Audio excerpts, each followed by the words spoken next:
하루에 1,000만 원 이상 입금을 하거나 출금을 하게 되면 자칫하면 이것이 뭐 그 세금 폭탄이라든지 여러 가지 조사를 받으실 수가 있어요. 제가 말씀드리는 이 현금 입출금이라는 것은 종이 현금입니다. 계좌이체가 아니고요. 종이 현금인데 이 현금을 이제 하루 1,000만 원 이상 입금하거나 출금을 하게 되면 자동으로 그 은행에서 금융정보분석원이라는 기관에다가 입출금 내역을 보고를 하도록 되어 있습니다. 이것을 이제 고액 현금 거래 보고라고 하고요. 그래서 이렇게 금융정보분석원에 이 보고가 된 현금 거래 자료들을 국세청이나 여러 이제 국가기관에서 활용을 할 수 있습니다. 아니 근데 이렇게까지 그 거래 보고를 받아서 조사를 한다는 건 실제로 뭔가 또 악용하는 사람들도 있었기 때문에 그런 거잖아요. 맞습니다. 아무래도 이 현금이라는 것이 꼬리표가 없잖아요. 그래서 뭐 영화 같은데 보면은 그 사과 박스에 이렇게 현금 꽉 채워서 이렇게 검은 자금을 이렇게 전달하고 하지 않습니까? 이것을 계좌이체로 안 하고 이렇게 불편함을 감수하면서 하는 이유가 이 추적이 불가능하기 때문이죠. 그래서 아무래도 이 현금이라는 것 자체가 추적이 불가능하다 보니 불법적으로 악용이 될 가능성이 높고 그래서 그 일정 금액 이상의 현금을 입금하거나 출금을 하게 되면 자동으로 국가기관에 보고가 되는 것이죠.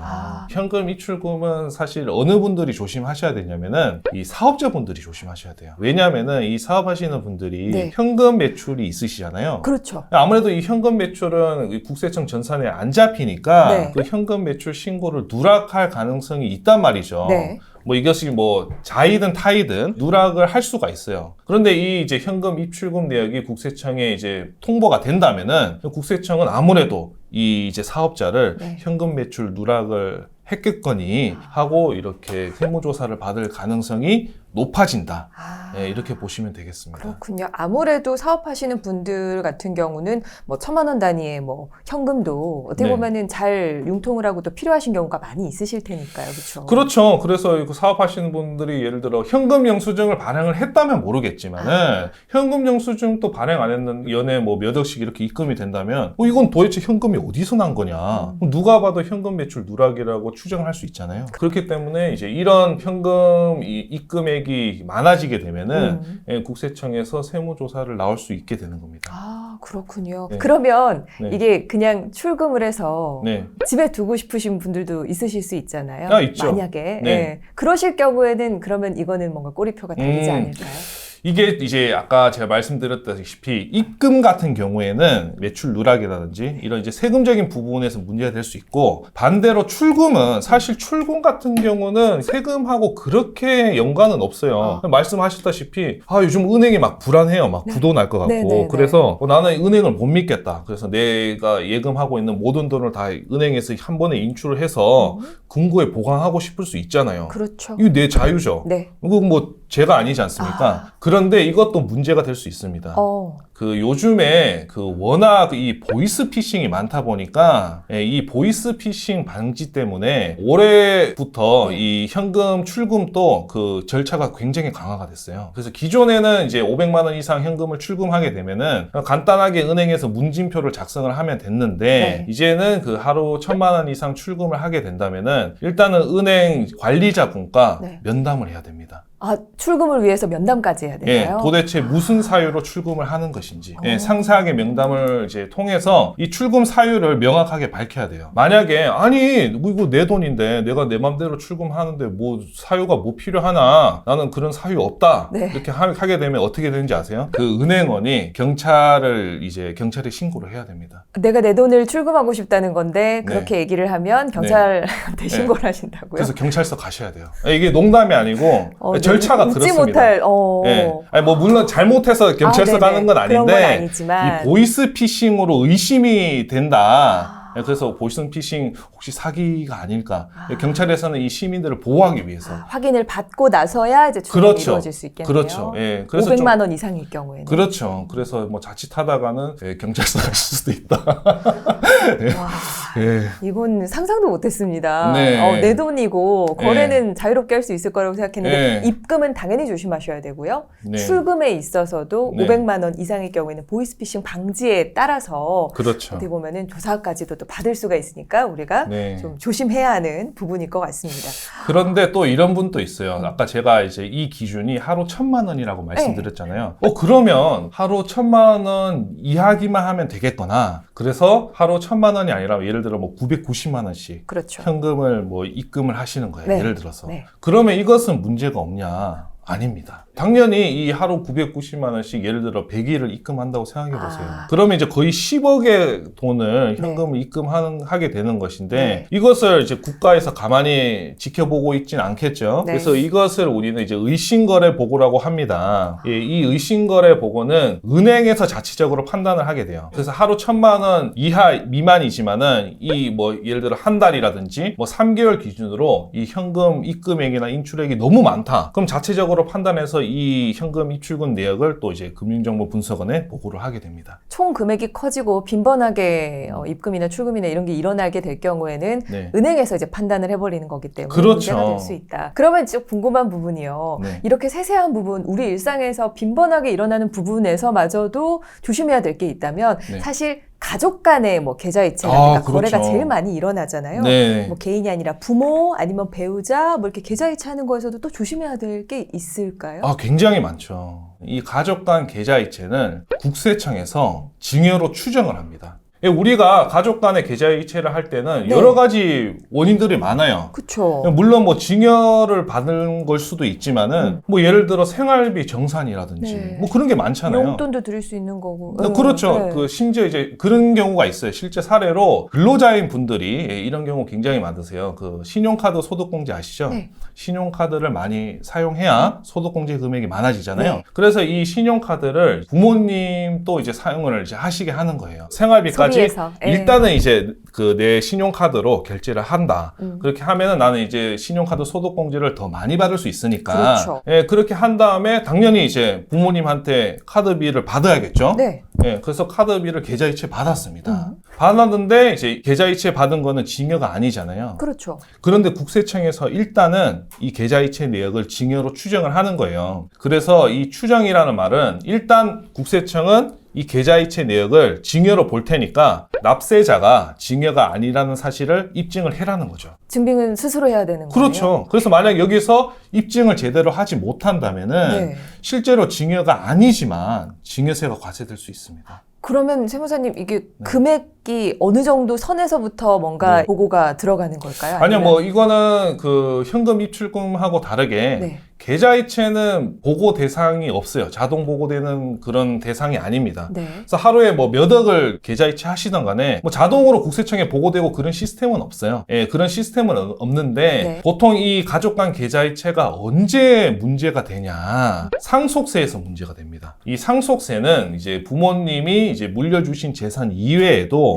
부모님이 과거 10년간 부모님에게 증여받은 재산도 상속재산에 포함이 됩니다. 그래서 증여받은 10년간의 이제 재산을 우리가 파악을 해야 되기 때문에 국세청에서 이 상속세 세무조사를 할 때 돌아가신 부모님의 계좌이체 내역을 상속일로부터 10년간의 계좌이체 내역을 모두 조사를 합니다. 그래서 이 과정 중에서 이제 만약에 이제 부모님한테 계좌이체 받은 내역이 있다. 그럼 일단 증여로 보는 거예요. 입금이 됐으니까. 그렇죠. 입금이 됐으니까. 그래서 이것을 증여가 아닌 사실을 입증을 해라는 거죠. 그러면 그때 가서야 10년 전에 카드 결제했던 그 내역들을 다 그러면 내가 다 그걸 스스로 해서 증빙을 해야 되는 건가요? 그럼 물론 이제 이게 만약에 뭐 1, 2년 전이다. 그럼 뭐 사실은 뭐 그렇게 증빙하기가 어렵진 않을 수도 있는데 이거 8, 9년 전이라면 이 입증 어떻게 하실래요? 와, 이거 굉장히 복잡해지는데요? 이거 무슨 사유로 돈 받은 건지 본인도 기억 못해요. 8, 9년 전 일이면. 아니, 사실 이게 뭐 용돈이라든가 뭐 생활비 지원이라든가 이런 소소한 것까지도 사실 이렇게 증여세로 해당이 될 수가 있을지는 상상도 못했어요.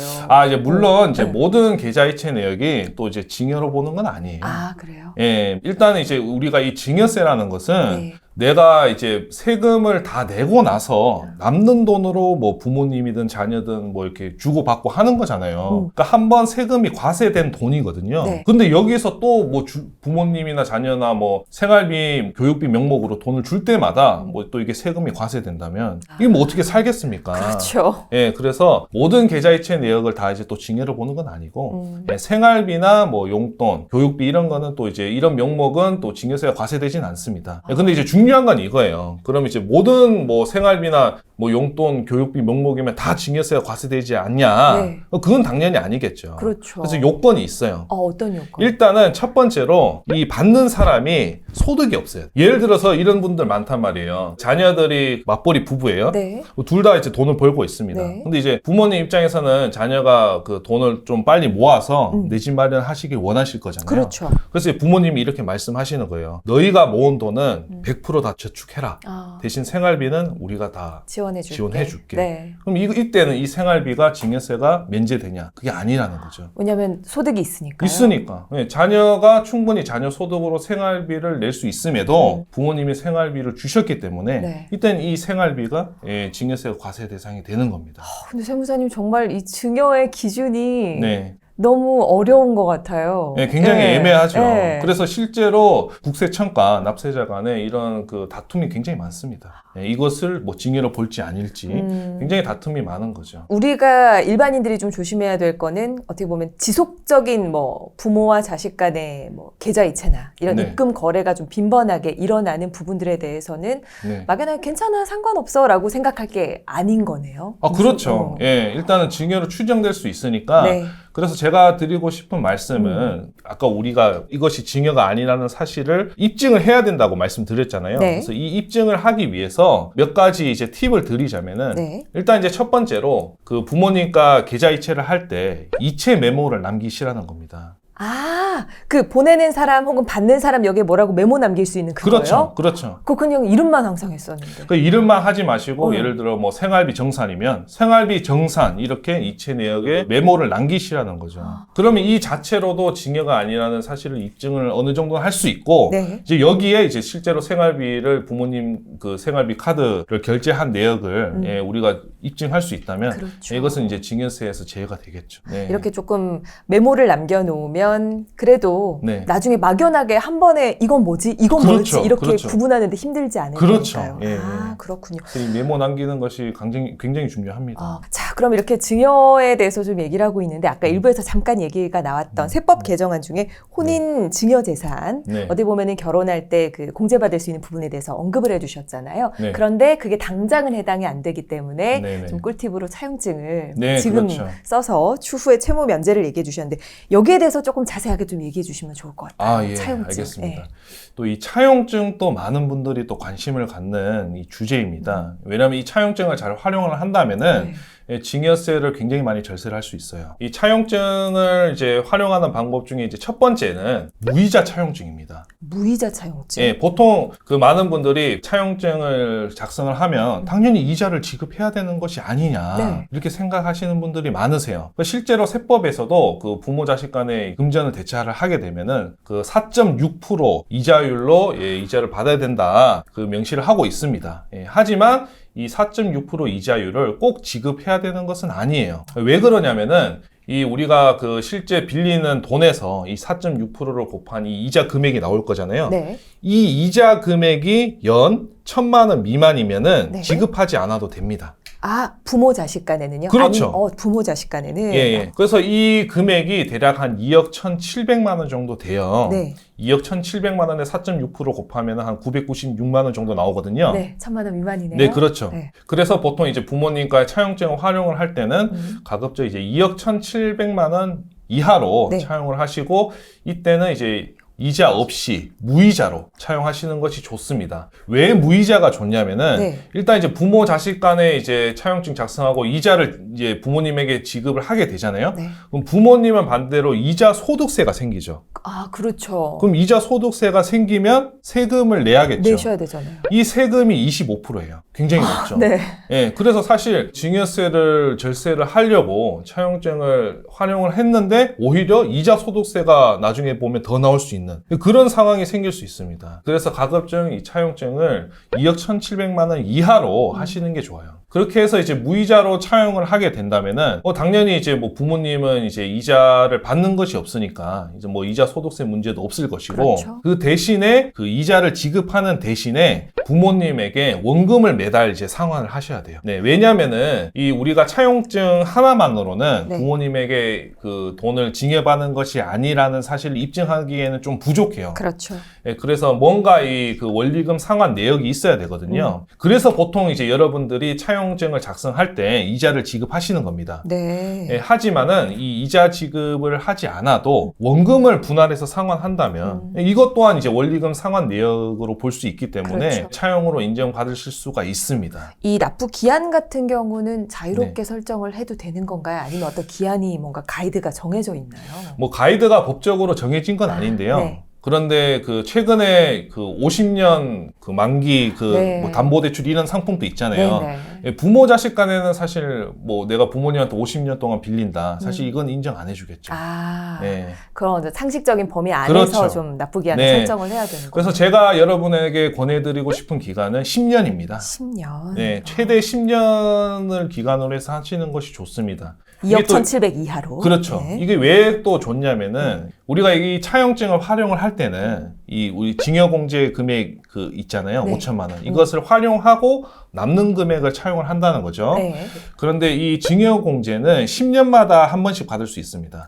10년에 한 번요. 그렇죠. 그렇다 보니까 우리가 차용 기간을 10년으로 하게 되면은 이 만기 시에 네. 이 징여공제를 한 번 더 받으실 수가 있어요. 그러네요. 그래서 예를 들어서 여러분이 2억 1,700만 원을 차용하고 매월 한 뭐 100만 원씩 네. 상환을 한다. 네. 그럼 한 1억 얼마가 남잖아요. 1억 정도를 이제 10년 뒤 만기 시에 일시 상환을 해야 되는데 네. 이때 이제 징여공제되는 금액 빼고 그 상환을 하면 된다는 거죠. 아, 예, 한마디로 이 징여공제 금액을 한 번 더 활용을 할 수 있기 때문에 네. 예, 10년 내로 하시는 것이 좋습니다. 이렇게 또 속속들이 꿀팁을 네. 알려주시니까 잘 네. 활용하면 될 것 같다라는 생각이 드는데요. 네. 그러면 사실 한 번도 저는 이 차용증을 써본 적이 없거든요, 세무사님. 차용증을 어떻게 써야 되는 건지, 이렇게 세무사님 같은 전문가분을 모시고 그분이 준비해 주신 대로 그냥 뭐 사인하면 되는 건지, 저희가 준비할 건 없는지 이런 것들이 궁금해요. 아, 예. 네. 차용증 작성 자체는 그렇게 어렵지 않습니다. 일단 인터넷에 검색만 해보셔도 차용증 양식이라고 네이버에 검색을 하셔도 차용증 양식은 쉽게 이제 다운받으실 수 있어요. 네. 예, 대한 그 법률공단에서 그 양식을 제공하는 게 있거든요. 네. 예, 아마 그 양식으로 활용을 하시면 또 좋을 것 같고, 네. 예, 그 다음에 차용증을 이제 작성하는 방법은 아까 말씀드렸다시피 차용 기간은 최대 10년. 예, 너무 이제 차용 기간이 좀 길게 되면은 안 갚을 가능성이 있다고 보기 때문에 네. 차용으로 인정받기 어렵고 또 너무 또 짧게 또 잡으면은 또 이제 상환하기 버거울 수도 있으니까 맞아요. 한 10년 정도가 좀 적당하다고 보고요. 그다음에 이제 두 번째로 이 차용 금액도 중요합니다. 네. 예를 들어서 내가 연 소득이 3천만 원이에요. 그런데 부모님한테 한 10억 차용한대요. 아. 그러면 이거 과연 국세청이 인정해 줄까요? 아니요. 좀 인정받기 어렵겠죠. 네. 왜냐면은 본인 소득으로 이 10억을 상환할 가능성이 좀 적다고 보기 때문에 그래서 이 차용 금액도 좀 어느 정도 적정선으로 좀 설정을 하셔야 되는데요. 네. 보통 이제 저는 고객들한테 권해드리기를 그 본인 소득의 5배 내외 정도. 그 정도면은 좀 문제없이 적당한 금액이다. 예, 이렇게 말씀을 드립니다. 연소득의 한 5배 정도? 그렇죠. 금액 예, 정도로만. 그 정도로 이제 하시게 되면 좋고 그 다음에 이 차용증을 다 작성을 하시잖아요. 또 이제 많은 분들 물어보시는 게 그럼 이거를 또 공증까지 또 받아야 되냐? 네, 그것도 궁금했어요. 또 그렇게 좀 여쭤보세요. 근데 이 공증이 또 비용이 또 만만치 않아요. 한 몇십만 원 정도 발생하거든요. 네. 그래서 이 금액도 좀 아깝기 때문에 저는 이제 가급적 우체국 내용증명 활용하시라고 권해드립니다. 우체국 내용 증명이요? 예, 우체국 가셔서 네. 이 차용증 작성한 거 들고 가셔서 그냥 내용 증명으로 우편 보내시는 거예요. 예, 굉장히 간단합니다. 아. 예, 비용도 몇천 원밖에 안 들고 네. 예, 뭐 집 근처에 우체국 가셔서 네. 그냥 내용 증명 보내시면 되니까 이 내용 증명하고 공증하고 효력이 같아요. 같아요. 예, 이 효력이 어떤 효력이 있냐면은 실제 내가 이 차용증이 나중에 무슨 세무조사라든지 그럴 때 이제 부랴부랴 작성을 한 것이 아니라 네. 실제로 그 당시에 작성한 문서가 맞다. 진실된 이 문서다라는 거를 좀 입증을 해주는 것이거든요. 네. 그래서 그 우체국 내용 증명을 보내게 되면은 이 차용증에 스티커를 붙여줍니다. 몇 월 며칠. 네. 예, 그래서 이것이 그 당시에 작성된 문서라는 것을 입증을 해주는 거죠. 이런 이 내용 증명을 보내게 되면은 좀 저렴한 금액에 차용증의 이 문서의 신뢰성을 좀 더 높일 수 있습니다.